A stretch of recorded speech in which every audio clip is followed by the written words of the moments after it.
లైగర్ దెబ్బ గట్టిగా తగలటంతో టైం తీసుకుని సినిమాలు చేస్తున్నాడు విజయ్ దేవరకొండ.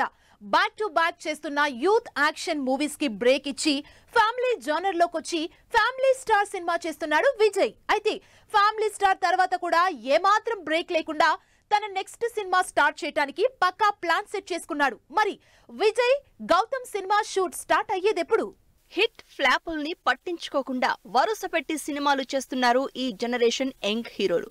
కానీ విజయ్ మాత్రం లైగర్ తర్వాత గ్యాప్ తీసుకున్నాడు. అయితే ఇప్పుడు మాత్రం ఇక తీసుకోను అంటున్నారు. అందుకే పరశురాంతో ఫ్యామిలీ స్టార్ కంప్లీట్ అయ్యాక ఏమాత్రం గ్యాప్ తీసుకోకుండా వెంటనే గౌతమ్తో సినిమా షెడ్యూల్ మొదలు పెడుతున్నారు. విజయ్ గౌతమ్ తిన్ననూరి కాంబినేషన్ లో అనౌన్స్ చేసిన సినిమా 6 నెలల క్రితం షూటింగ్ మొదలు పెట్టింది.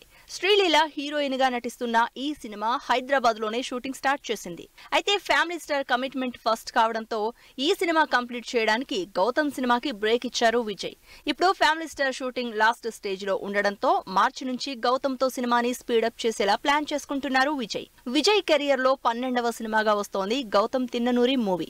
అనిరుద్ మ్యూజిక్ డైరెక్షన్ లో పీరియాడిక్ స్పై యాక్షన్ డ్రామాగా తెరకెక్కుతున్న ఈ సినిమా Sithara, fortune 4, Srikara studios grand గా నిర్మిస్తున్నాయి. విజయ్ కెరియర్ లోనే బిగ్గెస్ట్ మూవీగా యాక్షన్ ఎలిమెంట్స్ తో పవర్ఫుల్ సబ్జెక్ట్ గా తెరకెక్కబోతోంది ఈ సినిమా. కెరియర్ లో సీరియస్ సబ్జెక్ట్ టేకప్ చేయని విజయ్ ఈ సినిమా కోసం యాక్షన్ లెవెల్ గట్టిగా పెంచబోతున్నారు. మరి మార్చిలో మొదలవుతున్న ఈ సినిమా ఎప్పుడు కంప్లీట్ అవుతుందో?